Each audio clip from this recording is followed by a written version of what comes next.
Okay, time to show you the Blu-rays for this DVD and Blu-ray update, but this shouldn't take that long, I think.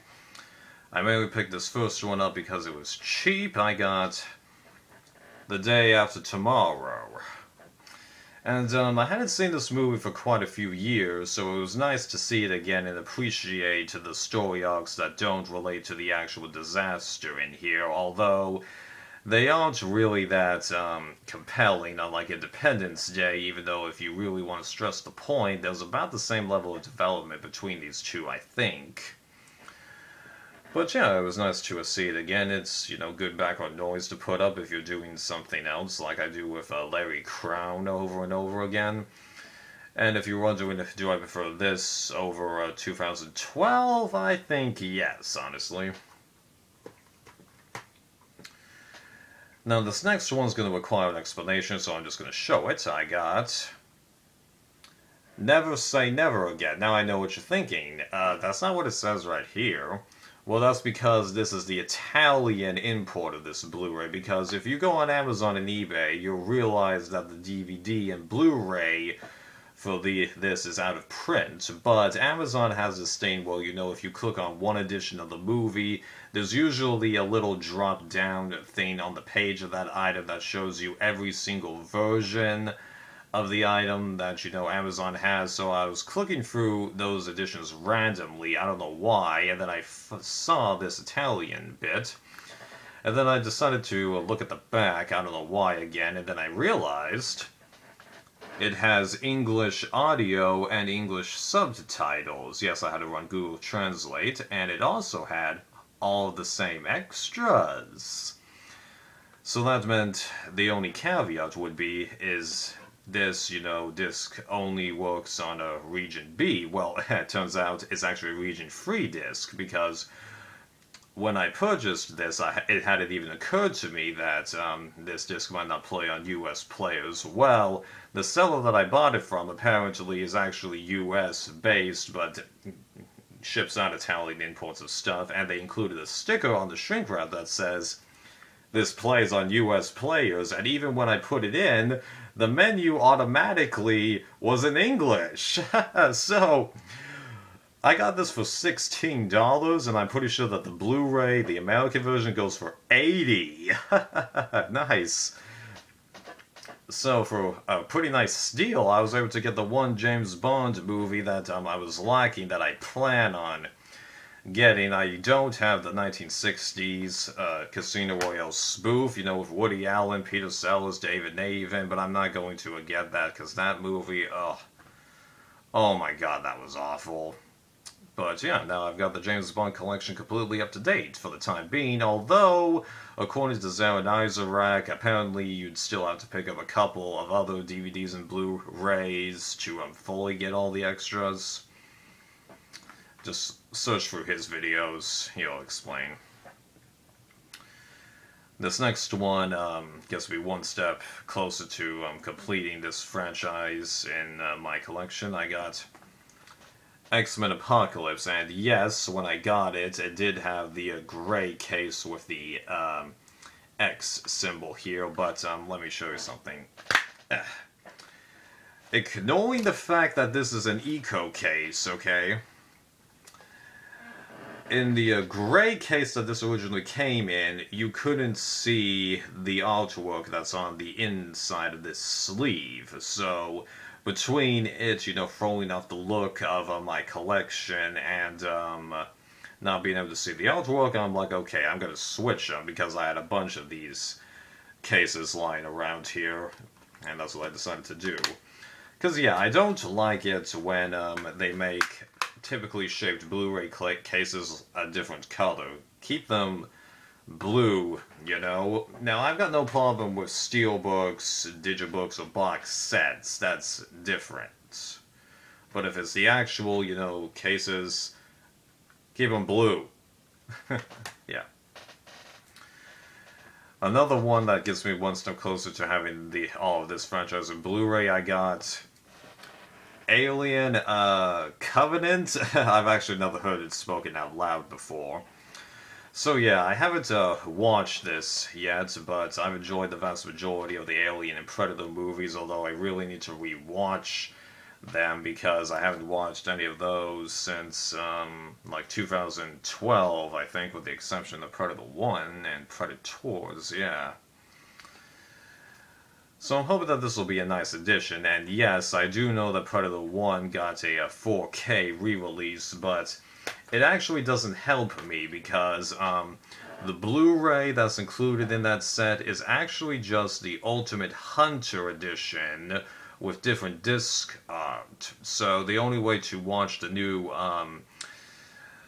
an improved video quality thing is to get the 4K disc. Well, I don't have a 4K player, and video quality alone isn't enough to make me switch to 4K. It has to be like when I switched, well, not switched, started collecting Blu-ray. It's because they get superior extras packages, whereas this 4K re-release compared to the 2-disc DVD has the exact same extras package. So, not enough merit for me to upgrade unless they come out with a new Blu-ray transfer, or I just happen to get a 4K player, and I doubt either of those are going to happen for the time being. Oh well, it's a living. Now this next movie was a movie that I had actually never heard of until I read a Glee fan fiction where they put Diana Agron and Lea Michele's character in the leading roles of this movie. So after I finished reading that fanfiction, it intrigued me enough that I decided, you know what, why don't I check out the actual product, and thankfully I enjoyed it just as much as the fanfiction. It didn't ruin me, unlike the movie Imagine Me and You, where the Glee fanfiction ended up taking over as my official version of the movie. Yeah. So I picked up The Proposal. Yeah, not much I can really say about it. As I said, I hadn't heard of this until I read the fanfiction, but when I actually saw the product, I laughed at pretty much all the exact same situations, and these two had a pretty decent chemistry on here, because, you know, Ryan Reynolds, he actually has the desire and ability to stand up to Bullock, but he chooses not to because he knows in the back of his mind it's better if he doesn't, and then she, you know, I don't know, Shane Highs, the blackmails him into tricking that they're in love, and then, you know, they do fall in love. Yeah, nice movie, even though I'm not a real romantic comedy guy, despite the fact that I do have a few back there. Now, this next one, was one of the BBC Earth series that I checked out around the time that it was airing, saw a couple of episodes, enjoyed it, and recently got a desire to check them all out. So I ended up picking up Planet Earth, and yes, if you've watched every one of my DVD and Blu-ray videos, I did own this a few years back, but it was actually the regular 4-disc edition, not the 6-disc edition. But apparently, according to a video I found on here, there's a few people who won't be able to play this because of like technical issues with the Blu-ray. I don't know, I put in 2 discs and it seemed to be just fine, so I don't know what to tell you. I do have the discs for the 4-disc edition in case something does happen, though. Right. And then after I got Planet Earth, I decided, well, I might as well get the other BBC Earth show that I ended up seeing some episodes of when it was airing, even though that was 15 years ago-ish. I got Blue Planet, and like, when I put the first episode of this show in, they have an intro sequence that's a little different than future episodes, and I was actually amazed that I was able to predict several of the next shots that were in there, including one where like a killer whale was trying to, I don't know, eat like an otter or a sea lion in real shallow waters. I was able to remember exactly when that shot would appear. Crazy, huh? So yeah, looking forward to checking out that stuff, even though I bet when I put it on for real, it's gonna be background noise. Whatever, it's nice background noise, yeah. It's gonna be a bummer when Attenborough passes away, though, because who's gonna replace him? He's kind of iconic in this thing, yeah. Now, this next one is something that I've mentioned that I'm not really a fan of, but I ended up seeing this at the half price of books for $15, so I was like, okay, well, wait a sec. That works out to $3.75 per movie, and since superhero movies are the kind of movies you lower the bar on, you know, why don't you just grab them? I mean, like, what's the worst thing that could happen? Especially since this is arguably the most popular superhero on film. Notice that I said arguably. I got the complete collection of the original Batman movies. Okay, and even then I know that technically these aren't the original Batman movies because the earliest Batman movie was actually a feature-length movie with Adam West and what's-his-face, Burt Ward? I can never remember who played Robin in that show, but yeah. And if you look through my earlier videos, you'll notice that I reviewed Batman 89 and Batman Returns, but didn't talk about these two. Well, I didn't talk about these two because I had actually seen these a lot when I was younger, so I felt like I was able to recall, you know, all of them, that kind of a thing, yeah. I honestly don't think I'm going to be watching these anytime soon, but, you know, they were cheap, and as I said, superhero movies, you lower the bar somewhat, you know. One left. I picked up. I'm not going to do an explanation because the explanation that I'll give you after I show it is better. I got the Blu-ray of The Legend of Korra, the complete show, but here's a funny story. So I actually originally got the DVD of this because at the time there was no announcement of Avatar: The Last Airbender coming out on Blu-ray.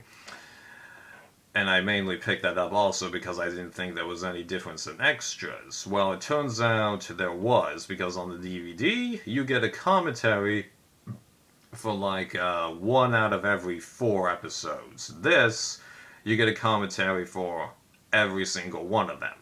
So that's a substantial difference in extras. So after I learned that extras difference existed and that they were going to release the original on Blu-ray, I decided, okay, I'm going to have to upgrade. Well, fortunately, I was still in the return window to return the DVD set to Amazon, so I did, and then I picked this up for $2 less than I paid for the DVD! You just got owned, Amazon! Okay, it's not that great of an accomplishment, but I still think it's funny. Yeah. But yeah, I enjoyed this. It was a pretty interesting successor, although I do think that the original is better because it managed to hit the humor better and create a sense of desperation because there was a lot at stake for that whole show. This, not that much was always at stake, and it's more character-driven than the original, which was character-driven, let me tell you, but this relies a lot more on us liking the characters. I think you know what I mean if you've seen it. Right. I do plan on picking up the comics that continue that, and I bet I'll check out the comics for Avatar as well. Yeah. Well, that was a pretty long one, but I hope you enjoyed it, and hope you enjoy the other videos that I promised you in that update video. I'll try to get them up soon.